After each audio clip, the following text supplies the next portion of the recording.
You're watching Women of Strength TV with a purpose-driven woman who has a yearning deep in her soul to serve the world. Presented to you by Ange Wilcock, creator of Evolutionary Model of Well-Being, Mindfulness-Based Storytelling, and the Raw Woman Project, a businesswoman on a mission for every human on the earth to feel enough.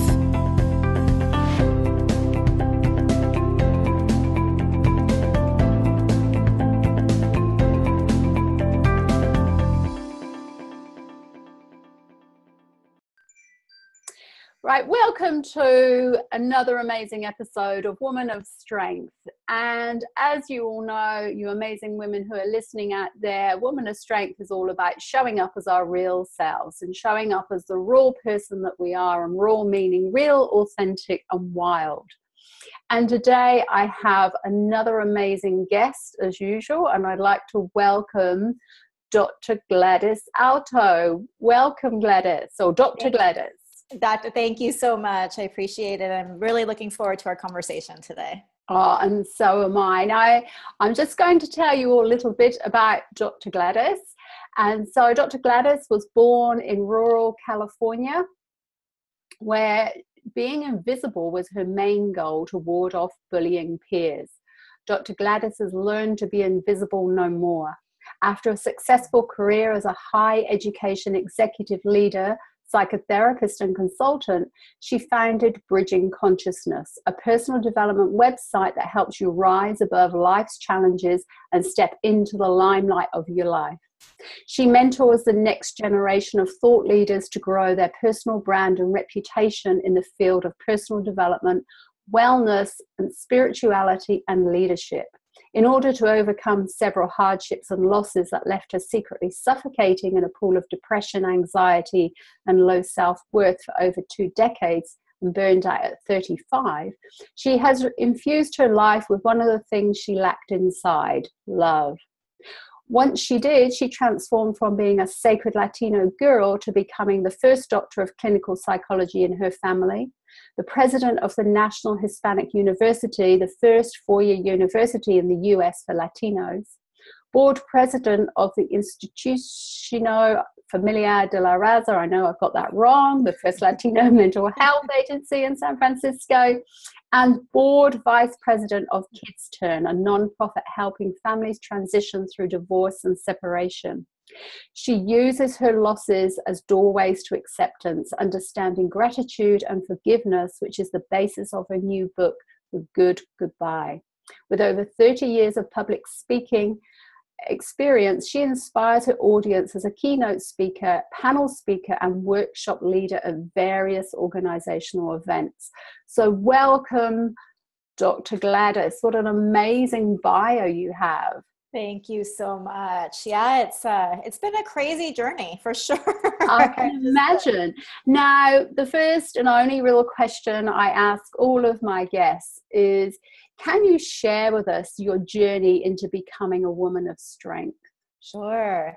Well, that journey for me definitely started in childhood. And I'm a big believer that childhood is this rich time of being new to the world, but it's also the formation of a lot of templates of possibility that we then carry with us throughout the rest of our lives.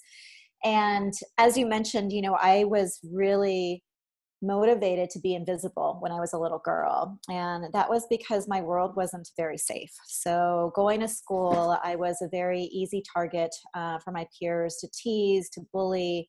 And on top of that, I was very introverted. So I came into this world very much going inward and feeling safest inward, but then trying to navigate all the chaos and the fear that was outside of my world. It really led me to freeze up. And I had a very hard time adjusting to socialization at school. I didn't make friends easily. And so my goal was really to just be invisible. And that for me was the start of an incredible journey of discovery and transformation that started in 4th grade when my dad forced me into competitive public speaking. So I'm an introvert, I'm being bullied, I don't feel safe in the world, I just want to be invisible so that no one pays attention to me. And all of a sudden, I am now going to be in the spotlight where judges are staring at you and watching every move you make. And It was terrifying. It really was something that I remember feeling nauseous every single time I had to go to a competition. And that nausea, what led to so much panic and anxiety in my mind that I was either going to vomit on stage, I was going to pee my pants, I was going to throw up, something devastating was going to happen. And yet I had no choice. I had to keep doing this. There was no arguing with my dad or telling him that I didn't want to compete. And that ended up being my saving grace. So through the public speaking experience, I did learn to become more extroverted. And I do consider myself somebody that has both the introvert and extrovert properties. But that gave me a doorway into realizing that I could actually step out there with a message that I designed and speak on behalf of that message to create good in the world. And that's been a big motivator for me, is to be of service to humanity in whatever way that was meant to happen. And that's taken me through an interesting journey of becoming a clinical psychologist, going into then mental health consultation, and then finding my way in higher education, which was completely unplanned. I started to work at a university as a professor because I wanted to keep my feet wet in public speaking. And that then led to an entire career in administrative leadership, with my last role being the president of the National Hispanic University. So what started as something terrifying in childhood definitely took me through some twists and turns that led me to where I am today. Wow. Yeah. And there's two things that come into my mind listening to that story is, one around how we label ourselves, introvert, extrovert. We're just being ourselves, really, aren't we? Good point. Situations where we feel ultra confident because we're just so connected to who we are and what our message is. And then there's other situations where I feel that maybe it's not so much lack of confidence, it's just we're just still learning, so we're just taking information in. And so sometimes I sort of go, oh, I don't really want to label myself introvert or extrovert, it's just I am being, and the areas that I'm really confident in, I can speak up and I love, because it's so connected to me.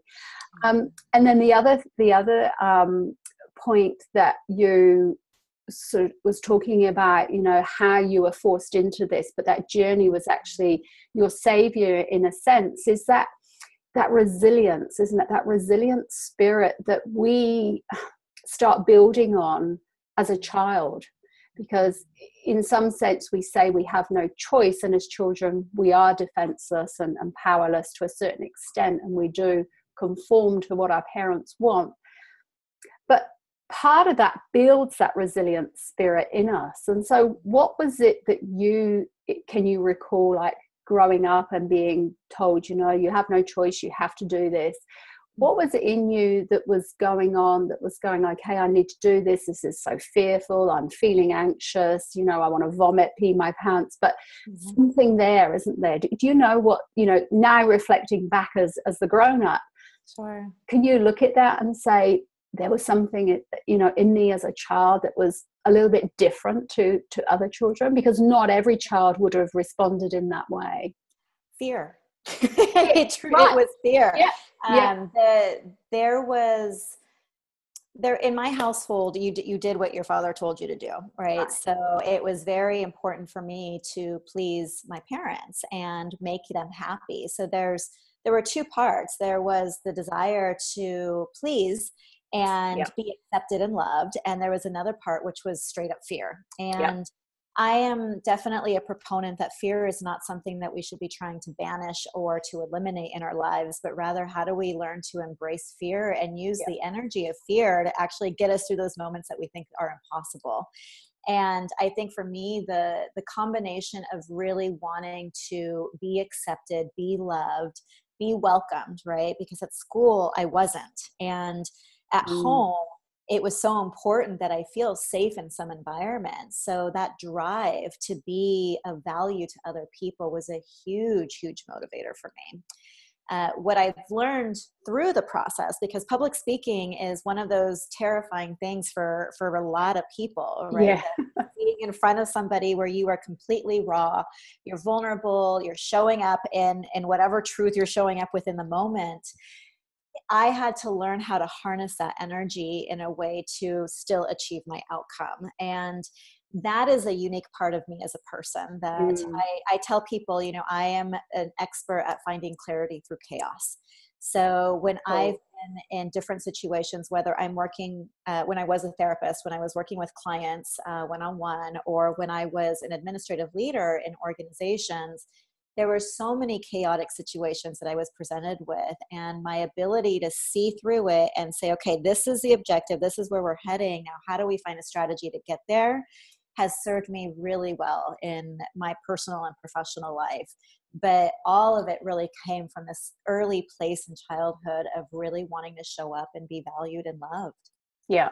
Yeah. And I totally connect to that, because that's a very similar story, to my own. And one of the things that I've learned through my education, I'm a therapist too, and I study neuroscience and neuroplasticity. And one of the things that I work with my clients and discovered for myself is when we look at fear and excitement, the brain doesn't know the difference. The mind doesn't know the difference. It's got the same chemical reaction in the body. And so it's like, well, let's change that fear to excitement. It's like, I feel excited rather than fearful, because we're having, you know, the same responses. So I love finding out more about the mind and how we build, you know, that resilient muscle. And you're so right that it is about embracing fear, because on the other side of fear is like clarity and joy and happiness. And we grow, you know, we can only really grow through fear. So what are some of the key points in your life? So you had this challenge through your childhood and you stepped up to that challenge. What are other key points in your adult life that you look back on and go, wow, you know, I'm stepping into my strength more and more, and I can see this when I reflect back? Yeah, there's two major events that for me really, those are the moments where I look at it and I'm like, wow, I really had some cojones, you know, in Spanish, to get through this and really discover just who I am as a woman and how much strength and resilience I actually possess inside. And the first one was in 2003. I was 28 at the time, and my mother was 54 years old, and she suddenly died of a brain aneurysm. Wow. So, you know, the night prior, she had actually come to San Francisco, where I currently live, and it was the first time that I had an art opening. So I've been a drawer my entire life. I've painted, never taking a painting class. So painting for me is just this like creative process of frustration and excitement around how to paint. But I had an opportunity to have a reception with a friend who was a photographer showing her art. And my parents came. So it was the first time that they were able to see my community and my life here in San Francisco. And at dinner, my dad shared that my mom was planning on going to Mexico for Christmas. And I said, Mommy, you can't go to Mexico for Christmas. We always spend Christmas together. And she said, really? Well, now you know what it's like to not have me around anymore. Wow. And she said anymore. I definitely remember this. My boyfriend at the time also, you know, verified that for me. Next morning, long story around how she died. It's actually a very poignant story, but she ended up having a brain aneurysm and was rushed to the hospital, and in transit she died. So it was very unexpected. She was 54, but she had such a really incredible life of hardship. She was born in rural Mexico in complete poverty. She had a very huge family, and everybody had to do manual labor in order to survive. They ate what they grew. They didn't have shoes. That was her life. And she was the first to come to the US to try to create something different for her family. But since the age of 6 years old, she completely invested in manual labor. So she only had a 6th grade education.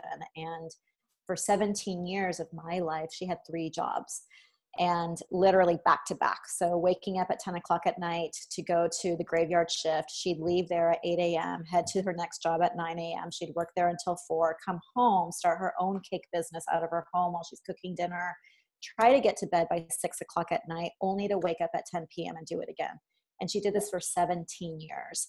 So it's not a surprise that she died at young, but it was also a shock, and it was the biggest loss that I've ever had in my life. But the blessing of it was at her funeral, I had a miracle happen where I was infused with her spirit, and I felt her pure joy and love. I felt her celebration. I felt her wholehearted acceptance that she was fine where she was at, that this was what was meant to happen, that this was a blessing not only for her, but for our family, and that everything was good. And it's what, for me, was the first time that I experienced what I refer to as a good goodbye. And that became the catalyst for me to now start a new chapter without my mom. I was 28 years old and trying to navigate through all the layers of grief and loss and rebuilding my own life without my mother. And what does that mean for me as a young woman, starting my own career? The one thing that anchored me was knowing that I accepted her death. She gave me the gift of acceptance at that funeral. And that acceptance allowed me to step into my grieving process in a way where I could explore the depths of my pain, but I could also reach back out to that moment of celebration that I had at the funeral and navigate the emotional spectrum. That is so important for us to do when we are losing something.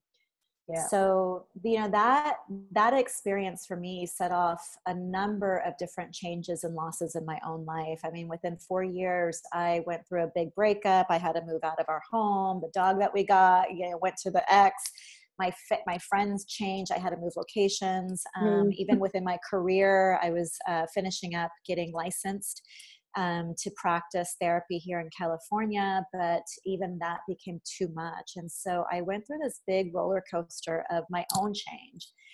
And at the same time, that drive to just keep moving forward, right? To keep finding the clarity through all this chaos led me into these amazing professional opportunities where I got to find my own strength through being a leader. And that then, fast forward through my career, it led me to the second experience where I really felt that my resilience and strength shine the most is where I was president of the National Hispanic University. And shortly after I became president, we learned that the board of directors was considering closing the school. And this was a university that had been around for 34 years. It was grown through pure love of a community that really wanted to empower Latinos here in the United States. And yet they struggled. And they were at a point now where they had to make a very serious decision. And being new to the university and then being new to this notion of closure, the only thing I knew how to do was have a good goodbye. And that was because of my experience with my mom. So this personal philosophy as to how I approach change and loss all of a sudden became my professional strategy. And through the next 2 years or year and a half where we closed the doors, I had to lead the entire university community through a closure, but doing it through the grace of a good goodbye, where we would grieve, but we would also celebrate. And we would walk away, hopefully for everybody, with a deeper understanding of why this loss happened, but also being personally and professionally transformed so that we can step into a new chapter very open and empowered by what we had gone through together. Oh, it's amazing because you're speaking my language. It's it's absolutely beautiful. Now, I'd really, really love to hear more about, your book, The Good Goodbye, because I think it's going to have some amazing gems in it. Because like you, I always see when we come to the end of something, it is grieving the loss, because we can't hold on to that stuff and pretend it didn't happen, but it's also looking at the new chapter and the exciting next chapter and what that's going to look like. So I think, the combination of those two emotions, because they're at opposite extremes, is to be able to find that resilience within us, to be able to manage both of those is, I was going to say unique. It's not necessarily unique. I think it's just that self-awareness, isn't it? Being aware that life is a journey, and we are open books, and we do get to choose our chapters. We don't always get to choose when one ends, because that's when we go through that grieving process, but we certainly get to choose when the next one starts. So I love that. I'd love you, because I've just come to that myself. My marriage has just ended 4 weeks ago. Wow. Totally unexpected. Not a chapter in my life that I ever thought would come to an end. It was, it would only end, through death. So that was a shock, but I've grieved through the process. I'm still grieving, but I'm excited about the next chapter, because that's what life is. It's about, what have I learned from this experience? I had the most amazing marriage, the most amazing husband, never saw it coming. And so that there is a place to learn and to grow. And for me, I don't know anything about your book, and you're going to tell us about that in a moment. But for me, when you say the good goodbye, that's what I'm experiencing, because I can only show love and compassion to my husband. He made a choice to leave through his own, reasons, and I respect those.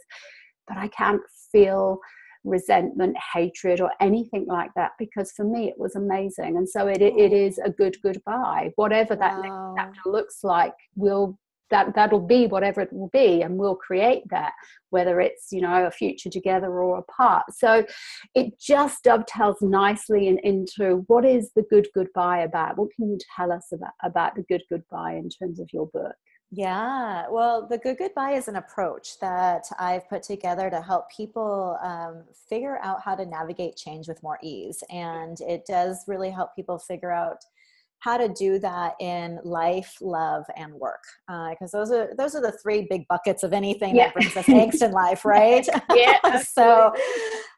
So those three areas are ones where I have interviewed a number of people and collected their stories about their own goodbye process. And through those interviews, and also a survey that I conducted a couple of years ago, and my own research and just my own experience with goodbyes throughout my career and my life, my hypothesis was that the collective story we have around goodbyes is not helping us be able to move on. Yeah. So when you think about goodbyes, right? Like what does goodbye mean to you? If you were to name 3 words, what would they be for you? In terms of goodbye, it would be ending, loss. I don't know. 3. Ending, loss. I suppose new beginning again. It's I always look at yeah. So there's recognition of a closure, right? And then losing something. And when we think about losing something or someone that we value, the emotions that tend to come up around it are sadness, anxiety, and anger. And those were the 3 emotions in the survey that were the highest rated. So it was like, for me, it was the story that we have, the collective story that we have points to these emotions that are difficult, the sadness, the anxiety, and the anger. Where is the celebration? Where is the joy? Where is the gratitude? So the book itself is a compilation not only of the stories of people going through change and loss, but also how to apply the good goodbye approach, so that you are able to experience that paradox of grieving and celebrating at the same time. That you are learning some key ways to build up your own resilience to manage the normal stress response to change. And also to be able to walk away with a new goodbye story that helps you carry your experience into a new chapter in a way that you're motivated by it, you're empowered by it, you're inspired by it. So what you shared with yourself about going through a divorce, everything you said, and I felt it in my heart. There's so much celebration and gratitude that you have for your experience, right? And you're now bringing that energy of celebration and gratitude into a new chapter. And that is so powerful. When we choose what energy we want to bring with us when we start something new, even if we don't feel it all the time, right? Because you'll still go through your grieving process. Absolutely. Right. It's not done in 1 week and you're over it. When we do that, we kind of put a stake in the ground to say, this is my intention. I want to get through this to have this desired outcome. And then you got to release it all, right? To recognize that your desires are a big part of co-creating with the universe, what you actually experience in life. But my hope with this book is that I'm giving people a concrete way of looking at how to navigate change and loss in a way that allows us to redefine our collective story about goodbyes, so that we don't fear them as something terrible, but rather we look to them as sacred moments of transition, where we have the ability to harness the power and the energy of that transition and use that so that we can propel ourselves forward in the lives in the way that we desire. Yeah, I love that. Yeah, sacred moments of transition, because it is. I mean, that's exactly what it is, isn't it? And I think that when there is a goodbye, certainly for myself personally, I suppose my grief is around that, the planned future, you know, the vision of the future, and that future is no more. But when I reflect on what I've learned through the experience and what I want to take through to my next chapter, there's actually quite a lot that I actually don't want to take through. So, you know, the learning is been incredibly insightful. And I think what your book is going to teach people is amazing, because the response, it's probably more a reaction. The reaction that I've had from a lot of my friends around me is, you know, well, you're doing so well through this, you know, don't you feel devastated? And don't you feel this? And don't you feel that? And I said, yeah, absolutely. But there's also joy and gratitude, like you said, because this is just a chapter in my life. I see life as a journey. And I think if more people saw life as a journey, and that happiness is a journey too, rather than a destination, because so many people see life and happiness as a destination and stick at things when things aren't working. And so I'm incredibly proud of my husband for showing up and saying, do you know what, this isn't working for me. Because that takes courage, you know. And as much as I felt devastated when he said, I feel empty, I don't love you anymore, I want out of this marriage, I was like, because our initial reaction is, oh my God, am I that bad? Oh, yeah. You know, that's our initial, am I so unlovable? And then yeah. once you get past that, you know, you go, wow, it takes courage. It takes courage to step up and say that, because the rest of the world saw us very differently. I saw us very differently. And so, yeah, the goodbye, I think, is going to be, or so it's already published, it's out, or not yet, no. Right. So I am hoping that it is going to be out in the end of July. You know, interestingly, I'm a big believer in, you know, the universe playing a big hand in how our lives unfold. And every single time that I have put a deadline to this book, something happened. Literally from I tell you what, like twin flames, exactly the same. Because when my husband, the day that I was the week before I was going to launch my you know, podcast, Women of Strength TV and podcast, it was like he just dropped the bombshell, and it's like, okay, I need to reschedule this. Wow. But it is, you know, that's what the universe does, doesn't it? And I think that's what I love about it, that it, you know, we embrace that change. So fantastic. So it's going to be released in July.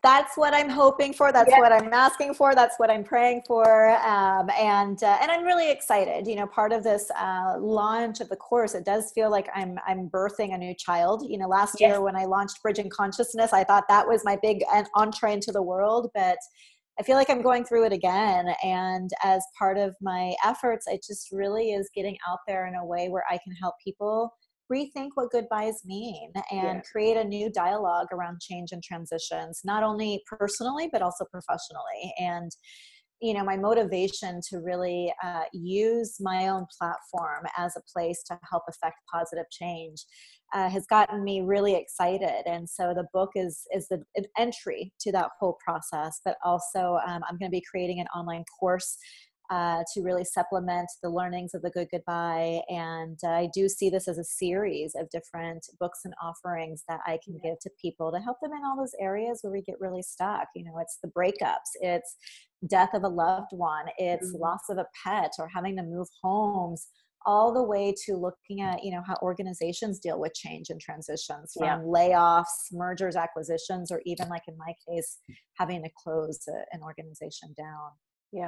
Yeah, it sounds phenomenal. There's like you said, there's a big world out there for you to conquer. So now, before we say our goodbyes, is there one little gem that you could leave our phenomenal women who are listening to this, that they could use around if they're having to say goodbye or something's ending for them? What little gem would you leave them with? trust your heart. Yeah. You know, through everything that I've been through all the losses and the changes that I have gone through, the thing that comes up every single time is, I don't know what the hell to do.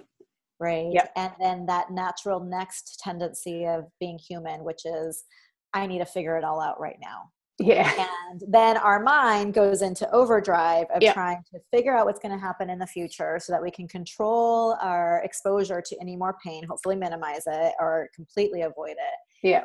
And once that starts happening, you know, so kind of for all your viewers, if you're in the middle of a change right now, or maybe even contemplating a change that you know needs to happen for you to feel more fulfilled in life, and you're finding yourself stuck, so you're obsessing about it, you're ruminating about it, you can't find clarity as to what to do next, my biggest offering that I hope the book communicates is to really go back to your heart. Mm. It's the hardest to get to when your mind is so full of noise, but it's that quiet voice that tells you you're not happy, or that voice inside that says, this doesn't feel right. Maybe it's an ache in your belly, or it's a knot in your back. But these are all signs that your emotional well-being is off kilter, and your responsibility becomes, how do you just recalibrate in a way to bring a feeling of comfort, security, and protection to your own self.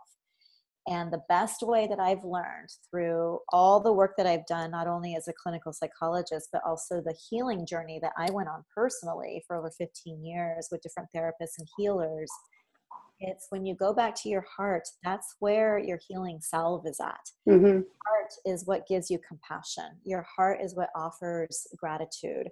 Your heart is what lends forgiveness. Your heart is what gives you insight into what you're needing, that part of you that's scared, or the part of you that doesn't know what's going to happen in the future and you feel like you need to control everything. Your heart gives you access to those parts of you that are really needing your love the most, so that you can surrender into not knowing, but trust that regardless of what happens, you will be better for it, you will thrive through it, and you will rise above. And that all, for me, it's all come from my heart. So that would be my biggest offering to anybody going through a change right now, or contemplating a change, or even knowing that they're grieving something from the past that they still haven't been able to accept.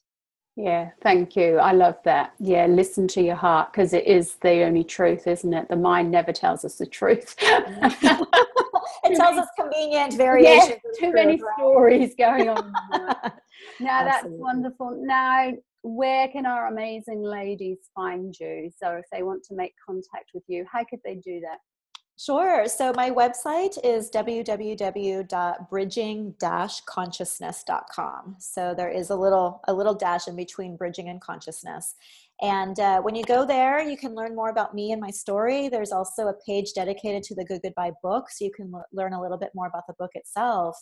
And there's also an opportunity to subscribe so that you stay in the loop, not only with different things that I'm offering and the book when it's going to actually be released, but I also invite other guest experts in different areas of personal growth and development to offer their best insights. And that's a big part of what's so important for me, is that when I know something works, I can't help but share it. When I love what another person's message is, I want the world to know. And bridging consciousness for me is a way to be able to bring awareness to different ways that we can navigate life with more ease, by bringing in a community of people that know they're here to change the world positively and make a difference in the lives of others. Yeah, brilliant. Well, thank you so much, Dr. Gladyss. This has been a wonderful, wonderful conversation. Thank you. And I can't wait for your book to come out. So I will, keep an eye out for that. So thank you very much. Thank you so much for this opportunity. I've loved speaking with you, and just love how much commonality we have in terms of what we're doing. So let's keep doing it and make good. Keep doing it. Absolutely. And to all the listeners and viewers out there, all the information that you need to be able to contact Dr. Gladyss and be on the waiting list for the book to arrive will be at the bottom of this recording. So once again, thank you for listening, and thank you to Dr. Gladyss. Bye-bye. Bye.